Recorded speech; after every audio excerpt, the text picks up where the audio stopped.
on the cloud. I'm going to put my phone and my laptop on do not disturb, and we'll see if we don't get disturbed. Okay. Mhm. All right. So, hello everybody. The goal here, one is just to get to know you guys, um, so that we all feel comfortable with each other.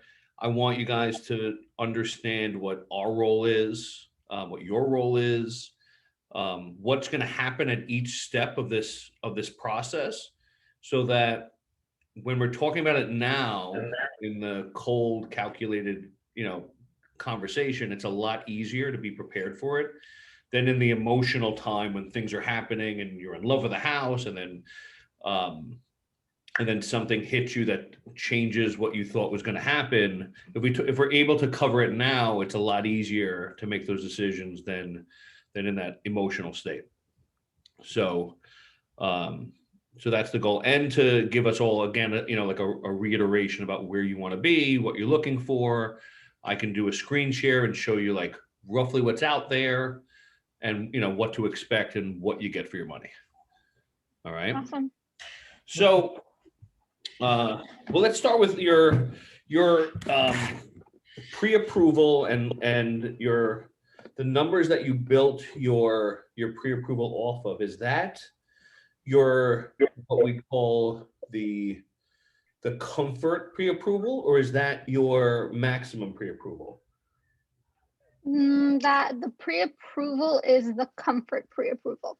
Okay, cool. So Yes. if you are we avoiding things if you fall in love with something and it costs a little more, we're staying away, or is this something? Can Yeah, I mean, I guess it would be a number. I mean, it's relative, right? It Yeah. it depends how much more. Yeah, yeah. Here are the numbers I want you guys to. Uh, did we lose you? Yeah, I think she just sent a message to the chat that says her internet is cutting out. Oh, okay. All right, let's give her a moment. Yeah. Yeah, She she's said back. she's rejoining. Yeah. Okay. so sorry. It's I all was right. on the wrong Wi-Fi and it was lagging. I couldn't hear you, and I didn't want to. Sorry about that, guys. No worries. Welcome back. Yeah. So here are the things that I want you guys to remember that will help us both understand the in the moment numbers, Mhm. and how you guys can make decisions for yourselves when you're looking at different prices, different taxes for houses. So I'm just gonna give you a couple of rules of thumb. Uh, First one is every $1,000 of taxes equals $18,000 of purchasing power when it comes to how it affects your payment. Mhm. So I don't remember what the taxes were based on for your pre-approval, but let's say the taxes are based on a $10,000 and a $450,000 pre-approval. If we see a house that's $9,000 taxes, you can spend another $18,000 and have the same payment. And the reverse is true. If it's $11,000 taxes, we just lost $18,000 of purchasing power. Okay. So that's just something to remember. And then also, every $10,000 you borrow is about $45 a month. So when we're looking at things and making decisions, especially in a super competitive market, sometimes there's the emotional sense of I'm not going to lose to them, or I'm not going to I'm not doing X or Y um, over $2,000 or $3,000, and then in the reality, if it's going to make you happy for the next 20 years or whatever, and we'll talk about what your goals are, we're really talking about, $10, $15 a month. And Mhm. is it worth that to make those decisions? More based on that, on your long-term happiness than your short-term, winning of a battle. Okay. Any question about any of that? Okay. So uh, as we're going out there, we're just gonna, we're gonna make those adjustments on the fly, because no house has the same taxes. Right. So the taxes are all over the place. Mhm. Tell me, just reiterate for Linda and myself, where you're hoping to be. I'll do this, Chris, and then you Yeah, can chime sure. in if I miss any, please. So I currently work at Stony Brook University, so I want it to be at least like 25-minute driving distance from there. So in any direction. So really what we wanted was Setauket, Center Reach, Selden's okay, Coram, Patchogue is okay, Holbrook, so kind of that area, Mount Sinai would be okay. So essentially around that area, if that makes sense for you. Yeah, and Mhm. that's I mean, those are all also to the east of Stony Brook, so I guess St. James and like west is also fine. Yeah, okay. correct. Yeah. And here's where we're gonna find out what your important things are, because when you're picking real estate, then what Mhm. you're gonna buy, you essentially have three circles that you can choose from. You can choose from you choose from price, Mhm. size and/or condition, and location. Mhm. And typically the rule of thumb is like you can pick two and the third one gets picked for you. So if you said, Pete, I can spend 450 and I want a 2,200 square foot colonial, I'll say, here are the locations we can go to. If you say, I want to be in this location and I want this type of house, I'll say, all right, here's how much you're spending. Mhm. So we may have a 25-minute rule, but do you guys know in your heart and mind, and this may change while we're out there, what you want out of the house? Because Yeah, that'll help us pick locations too. yeah, so there's two major things. One, we really want like a mother-daughter / private apartment within the house. Okay. That's very important to us. It's Okay. probably the most important thing to us. We don't super care about how big the house is or how modern the house is because it can be slowly updated. But but what else is important is that we do need something move-in ready. Like I'm saying like, okay, paint chip, that's okay, but like broken floors, Yeah. not okay. It Like should be like finished and in like good condition. It doesn't have to be modern or like yes, it doesn't need to have like stainless steel appliances everything. everywhere. Yeah, but it needs to have, so the first one is definitely like the mother-daughter / private entrance, like apartment rental type thing. The second one, like Chris and I said, move in-ish ready. We're willing to put in the work to paint it. We're willing to put in the work to fix some things. That's all okay. And then Chris, what else is super important to us? I think that's it. Yeah, I think those are the two important things. There's like other small things, but I guess Like, that's it, important wise. Well, if any small things pop up, you could shout them out just so it's on our radar.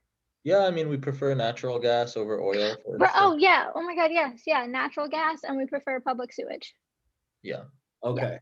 Those are kind of must Public sewage is going to be be hard. hard. I know. Natural gas is probably a coin flip. So is Yes. it like are we not avoiding houses that have oil, or is it just like if it'd be a bonus if they had gas? Bonus if they had gas. Yeah. If it's down to 2, all other things pretty similar, we would go with the gas one. Right. Yeah. So like the house that I sent you this, the address I sent you this morning, I don't know if you noticed, that had public sewage, natural gas, and it had a mother-daughter. And that's why I said, can you please put in an offer right Yes. now? And I don't even need to see it because I don't care. Like, I will help fix that. Me and Chris are ready Right. to like fix Yeah. whatever's wrong in that house because it has everything. It has the structure that we need. Right. So that's kind of why I was like, and it seemed a little aggressive. I was like, can you please put in an offer right now on this house? And you were kind of like, yeah, okay. No, but I love to hear that because that's sort of the market we're in too. I mean, it's incredibly aggressive. I just put a house up for sale in Holbrook, and Linda actually was just showing it. That's why she's probably in her car. Because it went up yesterday. I booked 61 showings for it. Wow. We're running out like time blocks to put in there. So Right.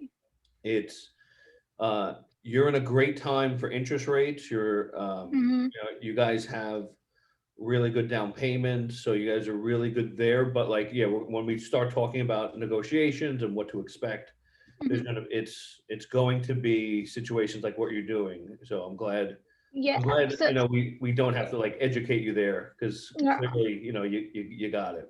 That's why I knew that the listing price was $399. I was like, 425 off for 100K down. Can you just, and I like, and that's even why I said I don't need to see it, because I read it. I read the description and I showed it to Chris, obviously. Like Yeah. uh, before I was just like, let's spend $425,000. I was like, hey Chris, what do you think of the house? And he Yeah. texted me immediately. He's like, it's got natural Yeah, gas. it's It's got perfect. public It's sewage. perfect. Yeah. It's got a mother-daughter. What else did we want? Right. Done and done. Perfect. Yeah. Yeah. So that's kind of So, how we've been operating, is just like looking up houses. And then that was just the first one. And I saw that it was only listed like 12 hours ago when I sent it to you last night, or like 7 hours last night at midnight or 1 a.m. or something like that. So as you can see, I'm a little obsessed with finding the perfect Yeah. one. and that's going to be part of what we do together. There's going to be stuff that we may see off market, or we know that's coming, that we Mm-hmm. can guide you to. But Mm-hmm. most of the value that we bring Mm-hmm. isn't necessarily helping you find the house, because I look at the market probably 30 or 40 times a day. You're Mm-hmm. probably looking 30,000 times a day. Mm-hmm. You're looking, obsessively, because you're in it for what you're looking for, and you're going to send it to us. My job and Linda's job is to protect you, guide you through the process, help you negotiate in a way that helps you meet your goals. Right. Sometimes that means, sometimes that means helping you negotiate the price down, and understanding the poker game, that and reading the other side in the best possible way. Right. Lately, Mm-hmm. it's more so telling you what we may need to do, where we may need to be to win the house, and selling the two of you as how to win a tie. So like the amount that you're Okay. putting down, we sell the jobs that you have, that you have a state, you have a state job. Um, you're in quantum physics. I can't wait to say that to every offer. Right. Please Yeah. use it. Yeah, no, we're going to use it, and then we sell ourselves too, because as the broker of a 55 agent office, Right. it shows a level of professionalism. A lot of times we know the agents on the other side, and they like working with us. And we say we have, I have Linda, it's me and Linda, so it's more than just one person. We have a transactional coordinator that's in charge of making sure all documents are signed, the banks are talking to the appraisers, the lawyers are speaking, so that we express to them, this is going to be the smoothest, easiest transaction that they ever had. So they're better off picking you versus somebody else in those moments. So part of our job is just, a lot of times helping you win the tie. Right. Okay. So I kind of got asked though, did you put that offer in for the? I did, yeah, and okay. I've been texting with Jason. He said he'll get back to me. Okay. Why? We have a problem? No, Chris is laughing at me because he's like, I've been texting him every 20 minutes, like, when are we gonna find out? When are we gonna find out? I just want the house. I want that one. Really eager. Yeah, so yeah, I'll be talking to Jason again Thanks. later on. He has to present it to the sellers, and so as Okay. soon as he can do that, Okay. he'll do that, and then we'll talk again. Thanks. Yeah. So and that's a lot of this is that, and a lot of this is like my listing in Hop Hog that that we're just talking about. I have so many showings that I may get offers. Sometimes I get offers in the first 8 hours too, and I just say, and this is going to come up a lot. We just want everyone's highest and best by this date, because I know I'm going to have 15 offers at least, and it does a disservice to everybody if we accept your offer and then another offer comes in and we have to break your heart. Right. I'd rather just like let everything, let the flow happen, and at the end give an end date, and then go with highest and best. So let's segue into that and what an accepted offer means. So you look at a house, you make an offer, and It may take a couple houses, it may take several, this is something where we ask you to keep it too, because, this can be, especially early on. I don't know, have you been working with someone else Yeah, lately? we have been, but it's been 3 weeks and it just I think it just wasn't her area really. So like the North Shore area. Yeah, So I think she was just having some difficulties finding those places, and then it just became a little bit harder to keep yeah, in Yeah, contact, and that's why we seems had like a great fit. yeah, it was a great fit. And then Chris's mom, Yeah, so my mother-in-law, you're friends with Chopper, right? yes, Yeah, yeah. so So she told me that he knows people on Long Island that might be more familiar with the North Shore. I mean, yeah, yeah. so she had the same experience that you just described, that she put her house for an open house, Mhm. 40 people showed up, Mhm. and they had accepted an offer like 2 days later. It was really fast. yeah. Yeah, So, so a lot of times we're acting like firemen too. Something hits the market and like you sent me an offer like that night, that's what we got to do. We have to be there, be in front of it and see if they're gonna do the process where they're going highest and best by Monday, or if we can just get it in and negotiate and get it done.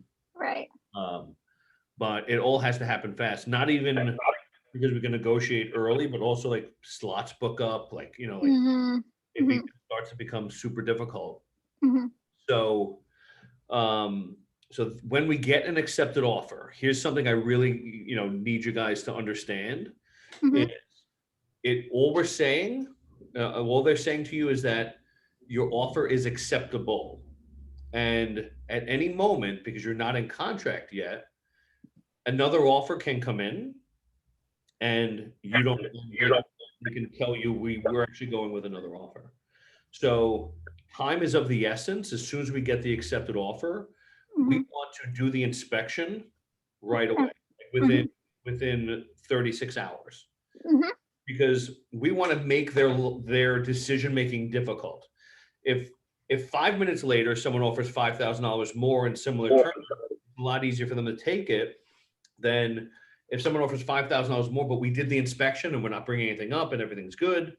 And now they have to decide for $5,000, do we switch to someone else, do another inspection? What if something comes up, then we lose everybody and we make their Mhm. decision difficult. Mhm. The same thing with going into contract. The goal is Mhm. to both show intent to proceed by moving as quickly as possible and um, and making their decisions difficult. You can sign, and they can still sell to someone else until they sign. So, but we show intent, and again, it makes their decision difficult. Do they want to take 5, 7 more $1,000 when they have a contract in their hand, or do they just end it, be over with, and take their stress away? So we want to create those moments where it's difficult. So the moment we get accepted offer, that's where the race really begins. Okay. Okay. So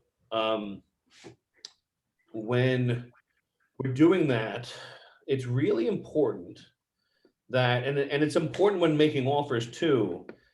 Jason's going to ask me, um, and all the other brokers, and when I get a listing, when I have a listing, I ask the buyer's agent, are they using your people?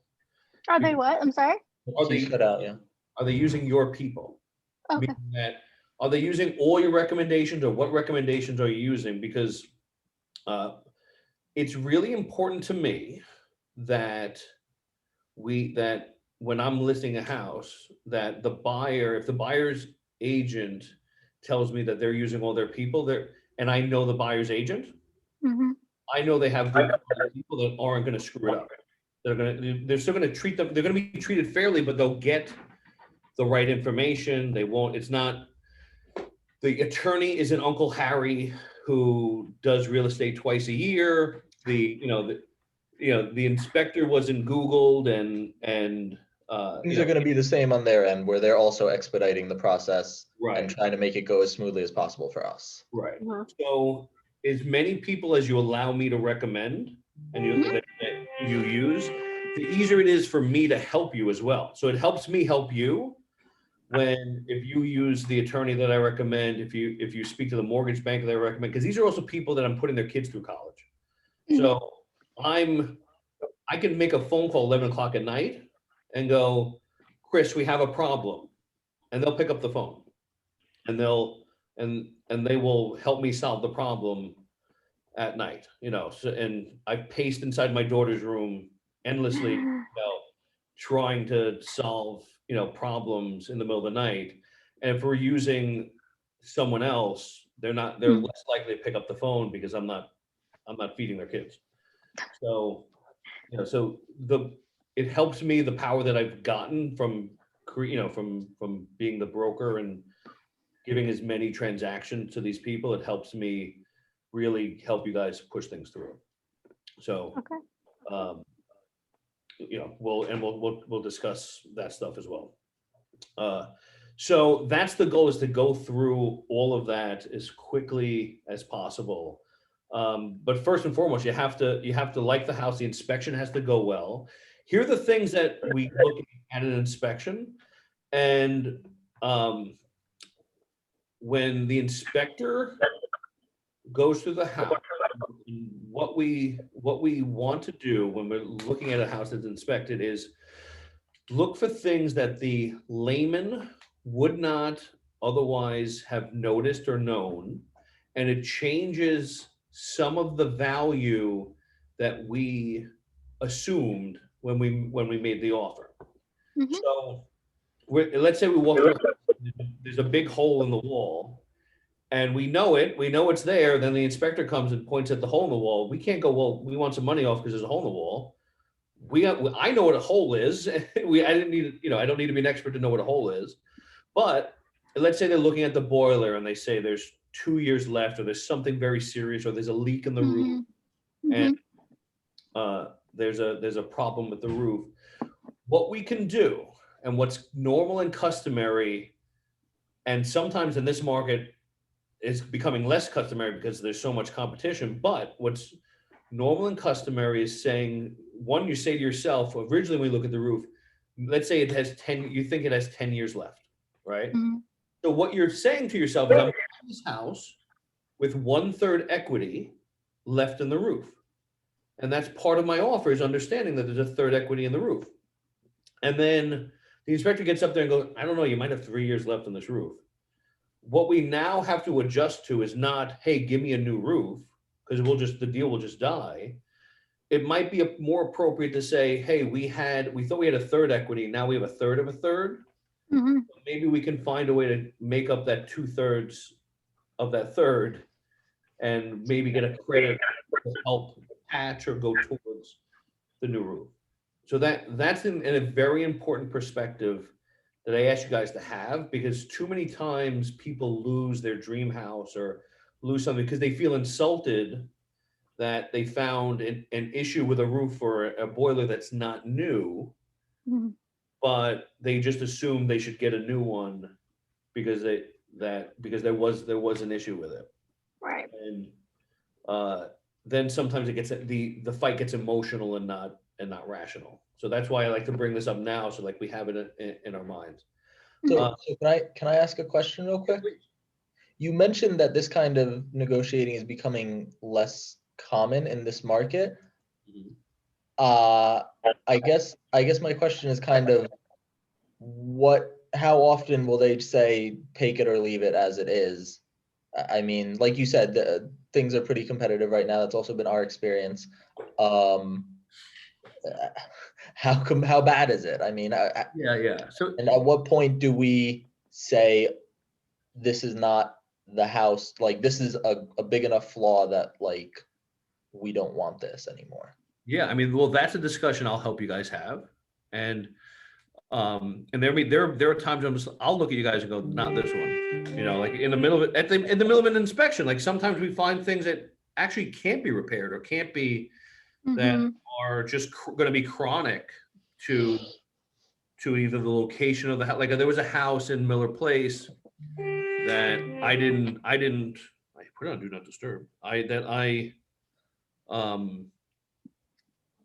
didn't notice how bad it was until the inspector got there, and he was just showing the angle of the pitch of the land towards the house.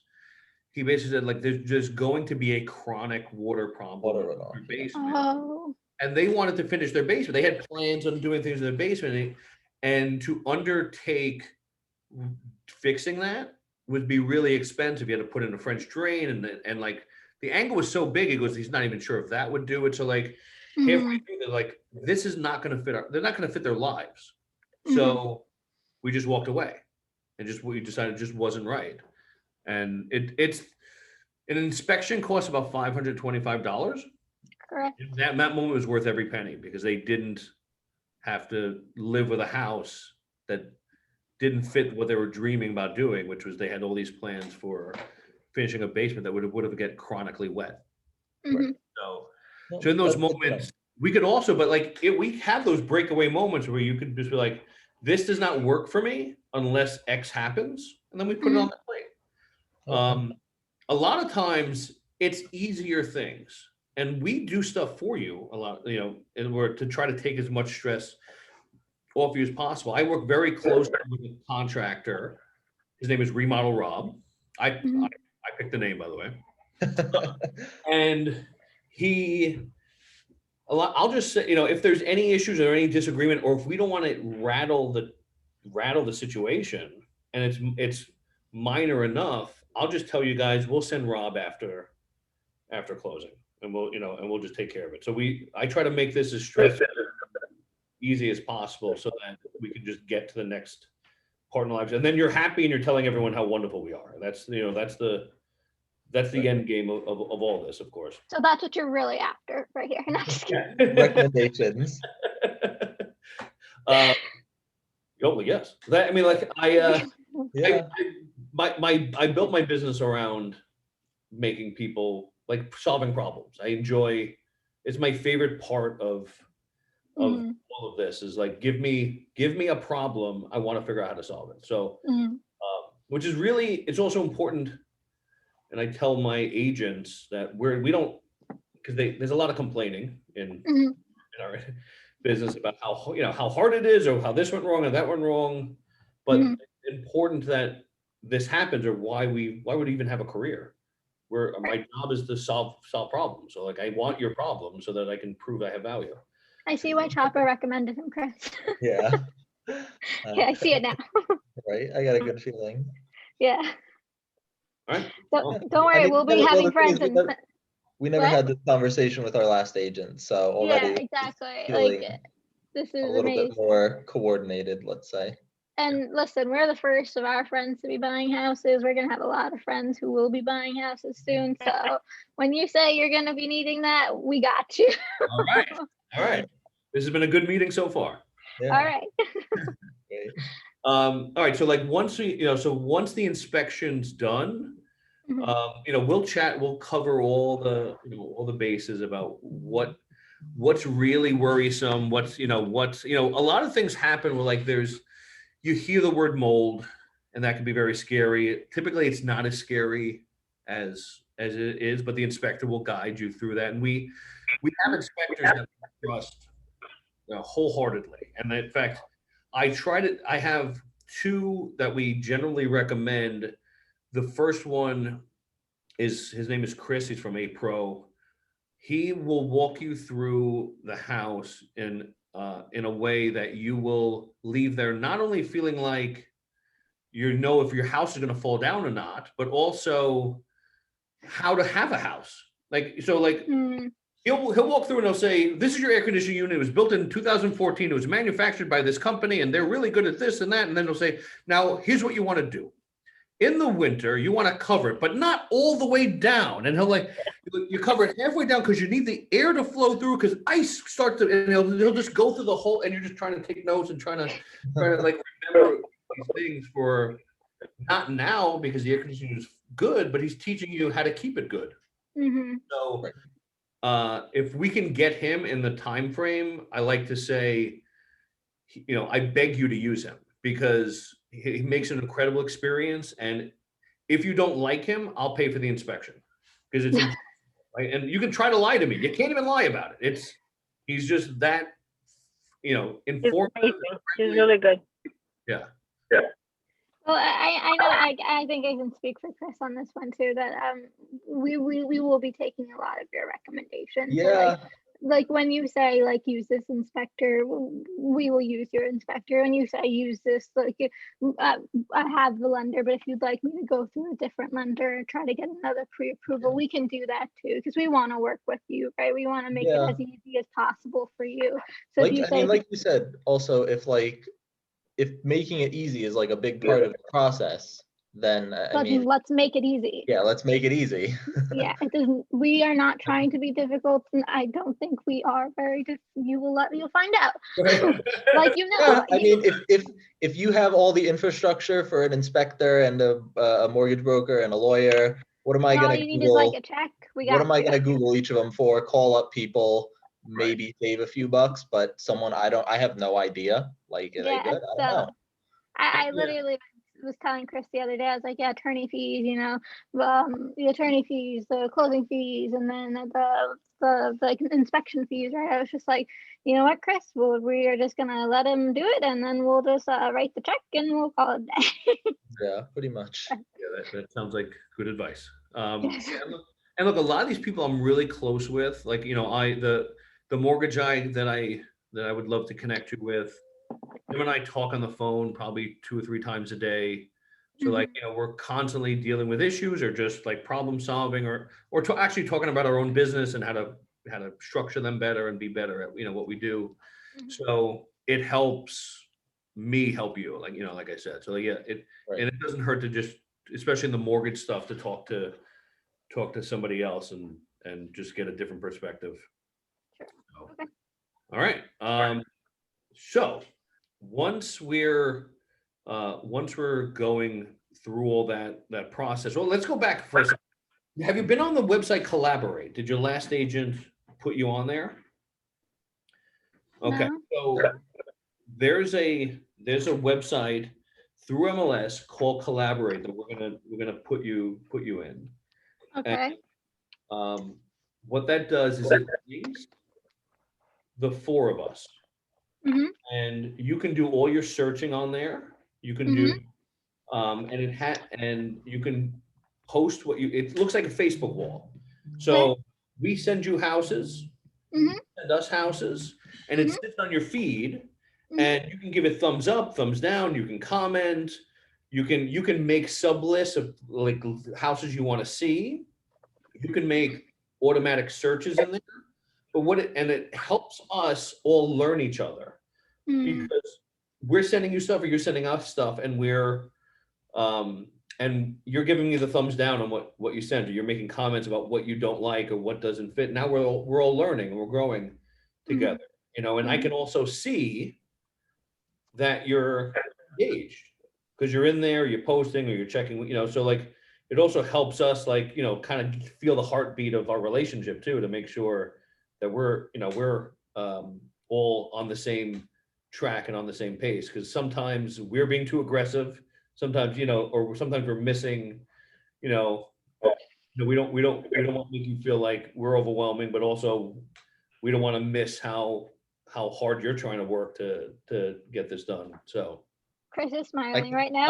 I can see Amber's face right now because it's like a dream come true. What you've just described is like this is like her wildest dream. That like Okay, because houses just for show my up in a feed and she my can just like or dislike. and then like send you houses, because what I was doing was that I was sending houses to my old agent, right? And she would take like 2 days to get back to me, and then to be like, oh, they're unavailable. Oh, I can't contact the real estate agent, the lister or whatever. And Yeah. I was just like sending her like 15 houses that all fit our criteria. And then like they kept selling, and I was getting like really upset, and like Chris knows this. And then it's just like, I really hate the lack of responsiveness, right? That was really bothering me. So the fact that I can just like, and when he said, oh, when we're being too aggressive, I was just like, oh, when I post like 10 houses on there, you guys are gonna be like, oh boy. But I'm gonna get home from work and I'm gonna have like 30 houses on the feed. I have to go through one at a time because she's spent like half of her working day looking for houses. right, I right. apologize. Oh, I got some catching up to do. No, I this is great. apologize in And this advance. is why I have Linda with me. This is because responsiveness is really important. Yep. And Yeah. this is a very fast-paced market. Mhm. So I do this with a team. I make sure, because I'm the broker, I wear a lot of hats. My main job is overseeing and problem solving, and Linda's gonna see it. She'll be looking every 10 minutes and responding and in it, and I'm gonna be in it. So like we're all gonna be part of this together so that we're, you know, you would never should never wait more than maybe a few hours. Right? Okay, sorry. That was Okay, that's good to aggressively. hear. Thank you. Yeah. Days is if we go days, I'll fire us. You don't have to fire us. Okay? Okay. Sounds great. Sounds like a good plan. Yeah, it Um, always felt like we were like sending things to her, and then like 3 days later, she'd just respond to all of them, and she'd be Okay. like, Yeah. "Yeah, they're not on the market anymore." And we were just like, "Well, were they on the market when we first sent them to you, though?" And then like, okay, this is another thing. And since you're so experienced, and I really want to ask you this question, right? And I come from a family where my brothers are very much into buying houses and flipping them and selling them. My dad owns 2 houses. My brother owns 2 houses. So I know a little bit about real estate in that way. So when you say all these things, I'm more familiar on that side. But one of the things that my old real estate agent told me, which felt very inaccurate, and I want you to tell me if she was right and I'm wrong, was that she says that Zillow is like, it outdates very fast. So like something gets posted on Zillow, but it's not accurate, which I agree with. However, sites like Redfin and Realtor.com, when they post a housing and they say it's 5 hours ago, how accurate is that? Do you So know? yeah, so the first thing I'll say is I'm not totally sure, Okay. but generally here there's two things that happen. There's the realtor marketing that we do, just as like the language from realtors is very anti-Zillow and anti other third parties. So that's just a natural thing that realtors do. But Okay. it's In the just sense that you have, in the sense that you have a network that you always trust us and nobody else or nothing else, always, Hmm. but the updates happen through our system. So they do get within hours, because Okay. if I made a change to a listing, each third party has a direct link to MLS, and they're just constantly like just hitting the reboot Hmm. and pull the information in. The only difference might be, and I don't know the specific circumstance we're talking about, is if they updated showing instructions, Okay. which is a subsystem that they're not pulling in, Okay. or if they are doing something that is about to trigger a change but didn't officially legally make a change. So like it could be half in contract, no more shows, right? Okay. And Zillow doesn't know that because it's not officially in contract. Right. But and neither the other third parties know until we click that button that says pending. Got And it. then it gets pulled into all the systems. Okay. So, Sounds yes, I don't know if that answers your question specifically, but like, that's typically our systems update based on different criteria. Most of it is out there, and there's some few things that are more verbal and right. inside of a subsystem that we have. So Okay. That clarifies my question very much. Thank you so much. no problem. I just want to go over quick because I know I drone on. I want to go over short sales and foreclosures with you. Okay. So, short sales are when a house is being sold short of what it's owed, and so basically they're most likely to be and owe more money than the house is worth, and they will post the house and put it up for sale as a Mhm. sale for what is a unbeatable, unbelievable price. Okay. I guess that's not so common in this market because all the house prices have gone up. Short sales are harder to find because Mhm. because equity is, people more than likely are getting equity. Right. Mhm. They're still out there. So if we find a short sale, I just want to temper your expectations and almost lead you away from it unless there's some very specific circumstances. Because we may see a house that is listed for 50, 60, $70,000 less than what it normally, or even $100,000 less than what it normally would sell for. Mm-hmm. But that is just the seller testing market against the bank, because the seller's not getting anything. And so he Okay. didn't get any proceeds from the sale because he owes more than the house is worth. Mhm. But what a lot of times happens, they put it up for sale, they find somebody to make an offer, go under contract, and then negotiate with the bank after. Mhm. It could take, you have to go through the whole underwriting process. So you do the inspection. You can't ask anything during the inspection because the guy's not even making any money, so he's not gonna do anything. Then after the inspection and you go under contract, you go through the whole underwriting process. You get the mortgage commitment. And then once you have the mortgage commitment, which could be 2 months from now, then they make a file and they mail it to the bank. That's the first time the bank looks at the offer. And they can, at that point, we want $70,000 more, or we're just saying no. And so and then each response back and forth can take a month. So I have a short sale right now that I've been selling this house for 13 months. I've had it under contract for 13 months. Mhm. And we're just maybe at the tail end of it. And Wow.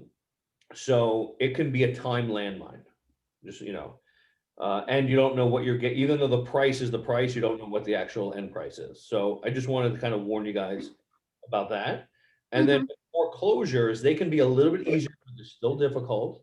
What makes a foreclosure, I don't want to use the word value, but like a discounted, is not actually that it's foreclosed. Mhm. It's that it's usually in the type of condition that's not lendable. And since it's not lendable, the pool of buyers gets shrunk to only people that have cash. And because of that, you either need cash or you need to do what's called a renovation loan that sometimes, unless you use Remodel Rob, sometimes costs as much more than if you were to buy. And the process can be pretty daunting. It depends on how much work it needs. But now you're renovating a house in partnership with the bank, which means that they're overseeing it. So I've done it a bunch of times, but the offer process is a little different with the bank, and we got to structure it a certain way and meet certain guidelines for them, like a strict closing date or you lose your down payment. Okay. With a lot of pressure on things, you got to get your homework in.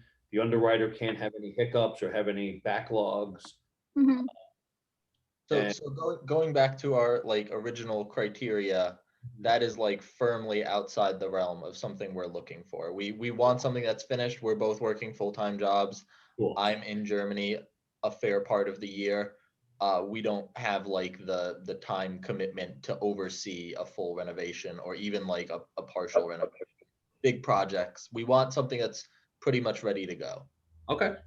Yeah, and I even told Chris, I was like, the most I can do is before we get the house, and this is very, very simple, like I'll have it repainted. I'll have the whole house repainted, and that will be all that we do for at least a few years. And that's kind of what I'm hoping to get. Or a very, very small, tiny thing that we need to fix. But besides, I'm sorry? A house that fits all the needs but doesn't have the second kitchen in it. Would you install the second kitchen? It depends on the price of the house, because now the second kitchen is going to cost you at least $20,000. Yeah. Yeah. So, and what I probably would suggest, if that's the case, is go from putting $100,000 down to $80,000 down, and maybe and finance 20. But then that also delays the process of us being able to rent it out from the and that income. Not that we right now we can afford up to 4,000, even a little bit, even more a month, including property taxes, including any all the bills, home insurance, and the mortgage, right? But the problem is that we want the income from rentals because it's going to help. Yeah. It's especially the two of us. It gives us a little more breathing room. Yeah.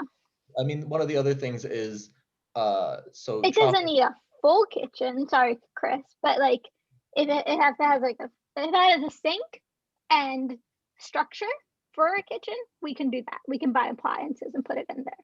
Yeah. That is something we're willing to If there's do. a bathroom down there, we can probably just, and if it's tied up against the wall, we can probably do that. But let me just say one quick thing about that and like the timeline.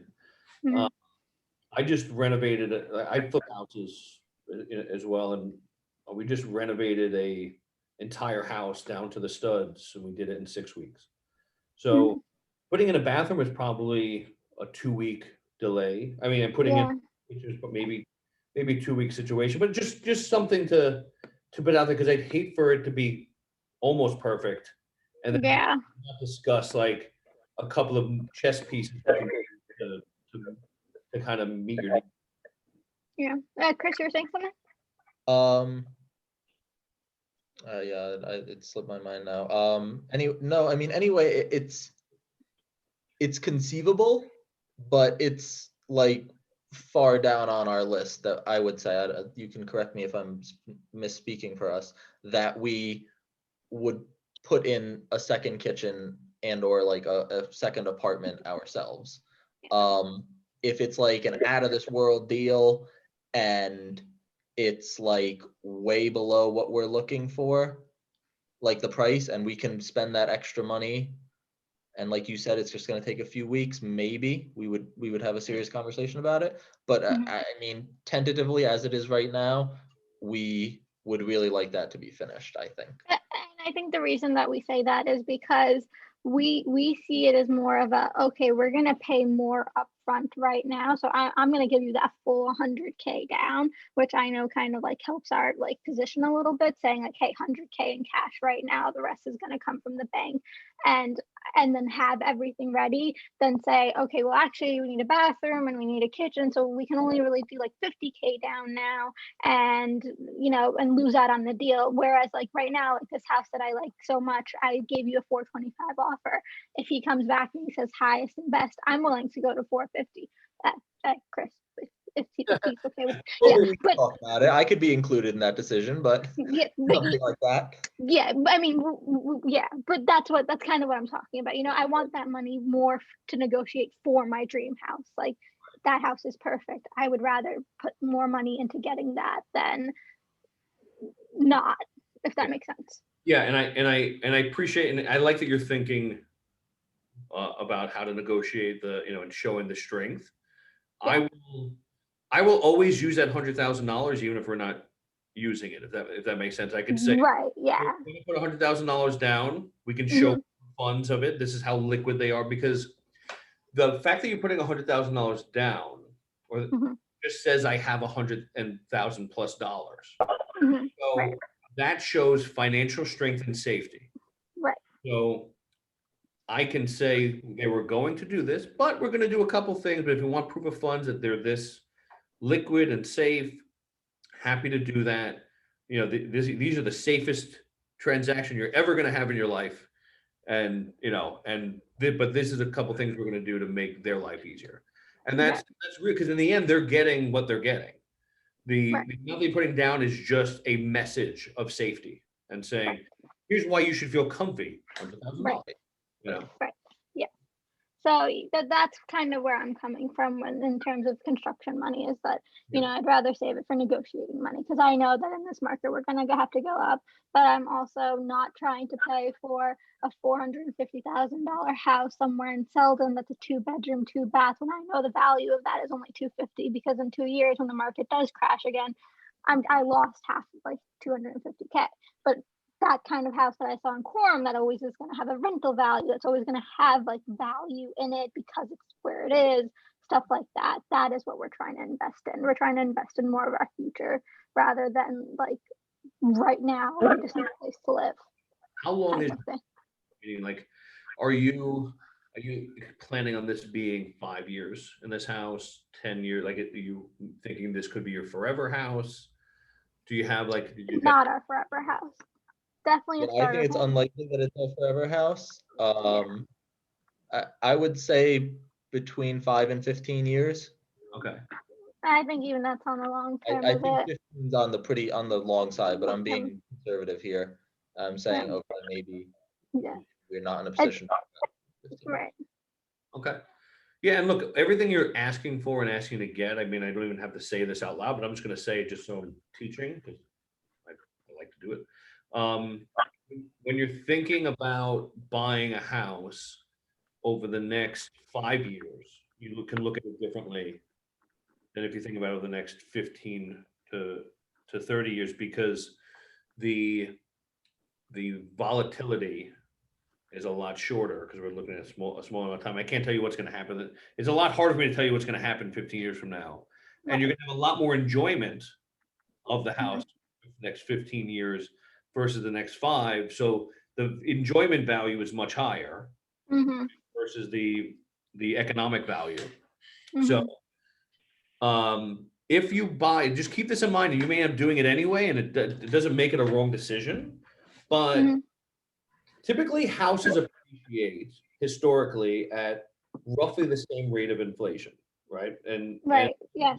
we have these different anomalies through, like we're in now, Right.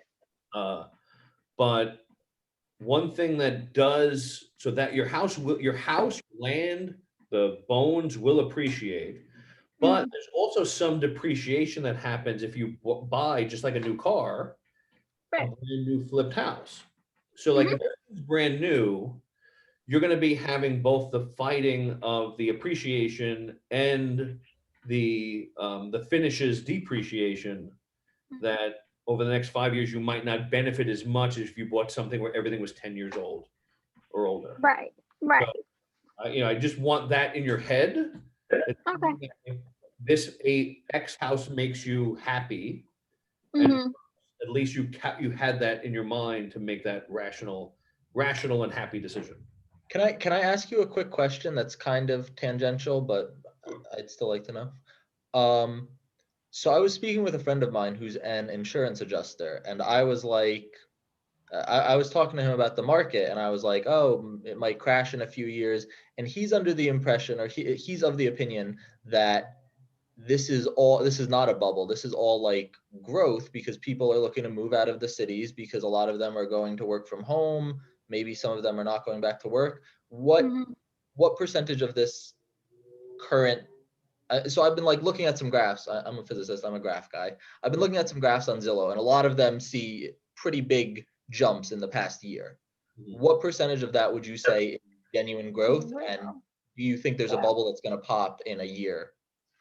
So one, I'll say I can't predict anything, and nobody can. I'm not in any way asking for your prediction, or like, I mean, I'm from preempting your that, so I can say a expertise. bunch of things that I think I have it figured out. but Okay. but yeah, look, we've all been surprised over the last 10 years, and I can go over just like interest rates 7 years ago, the lowest they've ever been. They're never going to get lower, and then they kept getting lower. The bond market was as low as it'll never, the bond values will never be this high again. That will push interest rate, Mhm. and then things kept happening. Uh, so it's the and even like the pandemic, I thought I was going. I was in my basement. Maybe I need to learn to be a truck driver, and all of a sudden, I'm working 12, 13-hour days. Uh, Mhm. so like it's impossible to know how the dominoes are going to fall. Here are the Right. things that are constant, that I see as constant.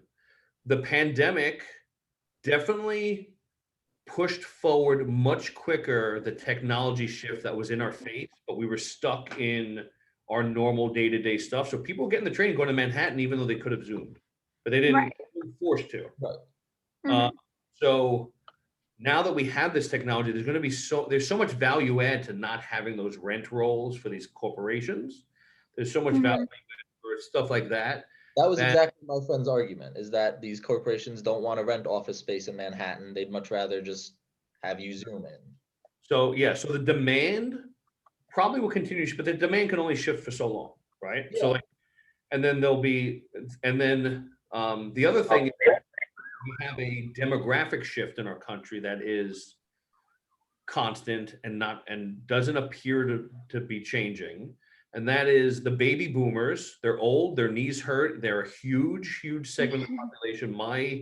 My grandparents had 7 kids, I have 2. And so like that whole block of aunts and uncles and Mhm. grandmas and grandpas, they're all downsizing. They're all leaving the big colonials and they're shifting towards smaller ranches, one family houses, co-ops, condos. So the upward pressure on those are probably going to be constant Mm. just because of that demographic shift. The downward pressure is probably going to come from hopefully a cure of the pandemic and people selling for reasons other than necessity. So right now, the supply is super low because every seller that I meet is only selling because X happened in their life. Not because, hey, I'm thinking about, buying a bigger new house because life is good. They're like, I need to retire, or this needs to happen, or this shift happened in my life, and Mm. I'm gonna brave a pandemic and sell my house, and then and Mm. also worry that I can't find anything because it's very, they know how tough it is. So it's almost a self-fulfilling thing. People are almost not selling to upgrade because they know. So when that supply comes back on, that's going to have the downward pressure. So maybe we don't have 60 showings on a listing, we have 30. Right. Go to 15. Okay. I don't think it's a bubble bursting for Okay. that reason. There can be release to the upward pressure, Right. but I don't think it's just ending unless another cataclysmic event or something like that. So then let me follow that up with kind of an on the nose question. In your opinion, is it a good time to buy a house? I think it's a better time to buy a house than to rent right now. And I'm also of the mind that you can't time the market. You can't. So like if it works for you and your life, and I ask you to not, even though it is somewhat of this, especially in a 5-year trend, don't think of your house, your personal house, as an investment. Because you'll get money back, but if you look at the money you're spending versus coming in, it's really something that you get to enjoy, that you're spending time with, that you have Mhm. full control over. Because you're not going to sell your house like a stock when the market is perfect. You're going to sell it when your life is right to move to the next place. Mhm. And you're going to buy a different thing. And you're not going to sell the stock, sell cash out and live under a bridge. You're going to have to buy something. Right. So you're going to be within the same market and the same thing. So if the economics are right, if it makes you happy and you're enjoying it, and the cost is right, Mhm. then buy it. If the prices get so high and the interest rate starts pushing up and things make it where it causes you more stress and more unhappiness than happiness, Right. that's not buy a house. And just to go off of what you just said and to go off of what Chris said, well, I'm renting right now, right? And my lease is ending May 31st. And I've been looking at rentals in that area, right? And I have a 1 bed, 1 bath in Belterre with a water view, and I pay $1,200 a month. And to get a studio 20 minutes away from campus is like 1,800 or 2,000, and it doesn't even have a kitchen. Like, we're talking about like a room. And that's what's driving me and Chris right now, because we don't live together right now because he's in Germany, he's doing his PhD. Like, we're pretty young, but we're like, we'll buy a house in a few years together. But we're like, we're not spending all this money renting, and I can't That's like leave. a mortgage payment already. It's like the better Yeah, part of the mortgage payment, I 2,000. rather just pay. Yeah, that's what we said. I was like, if I'm gonna be, and then I also said, like, if I make enough money to live comfortably, I'm gonna be paying like 2,200, 2,300 for a nice place. Let's put that in a mortgage so we can have our own place. Right. So The thing to remember is that, one, you can rent it so you can knock down that cost, right? That's the right, goal. And then right, on top of that, 1/3 of the money you're spending in your mortgage the first 10 years is your money. The other 2/3 is interest. So like you're paying yourself right, 1/3 of the mortgage. You're right, having someone else cover hopefully the other 2/3. right, exactly. So like Yeah, you're putting a lot of money back into your own personal, That's right. correct. Yeah. Yeah, and we are trying to do like a fast paced payoff, right? Hopefully if that goes well, where I will also be paying, like if I get a tenant who's paying 2,000, say, and I'm paying 2,000, hopefully the house can get paid off in like 7, 8 years. Consider, and I'm not, I'm, and forgive me for speaking to a finance person about about what you should or shouldn't do, but like if your interest rate's 3.1%, Yeah, paying off at 3.1%, that should be only if you can find someplace that makes 3.2, right? okay, yeah, I see what you mean. A lot of times we feel like we just want to pay this thing off and pay, so we're taking money that you have an opportunity cost to where That's true. you can always put it in one place. So you can put it there, Mm, or maybe you can put it in a stock, or maybe you can right. there's other real estate that maybe makes 3.2 or higher. Hmm. So it's just something to consider, is like Right. that thought of like fighting down the mortgage. I think people get too caught up in it, not think about other opportunities. Right. No, that's a good point. I agree with you. That's a good point. It was just a thought that we've been having to some of our, what are we going to do? How are we going to pay it off? Stuff like that. Yeah. But yeah. Okay. I have gone on and on. So the next thing we'll do is we'll set up the Collaborate account. I'm Yeah. gonna call Jason. I'll let you know as soon as Jason and I speak. Because maybe this was all for nothing. No offense, but I'd be really happy if that was the yeah, case. me too. And then we'll start to get rolling. And what's your schedule like? Linda's going to be coordinating the showings and things like that. So what's the schedule? I work 9 to 5 every day. Yeah. So usually 9 to 5:30. So I can do anytime after then, and then I'm completely free Saturday, Sunday, all day. Okay. Okay. Yeah. So So yeah. So like if it's a house that we really like though, and we could go see it that night, I'm willing to take an hour off from work. I'm pretty flexible with my job where I can just be like, hey, taking a quarter of a day off, I'll go see the house. But that's like kind of rare for, like, I'm not gonna change my work too much, but that's essentially the case. And then Chris will be on FaceTime with me. Right. So my schedule pretty much matches hers effectively. I'm up a little earlier and I'm to bed a little earlier, but on the weekends she'll be FaceTiming me in to look at the houses. I'm gonna try to be there for the if we can close on a place, I'll be there for the closing. And yeah, so Essentially Chris trusts me to do everything. So yes. So, all right, and can I have Mark, my mortgage guy, reach out to you to see if there's, okay, so I'll have him reach out too, so, see if no problem. something he can do that works, works for you guys. Interest rates have gone up a little bit. I don't know if you've been talking to, Yeah, I heard. or just, the markets, they have been ticking up, so. Right, it went from like 2.9 to 3.2. You're probably around 3.2 now. They changed it, Yeah. like every time. I mean, really, like every time you see the stock market up, lower interest rates. Yeah. Yep. That's one barometer to go off of. Oh yeah, that's fine. We know. Yeah. Yeah.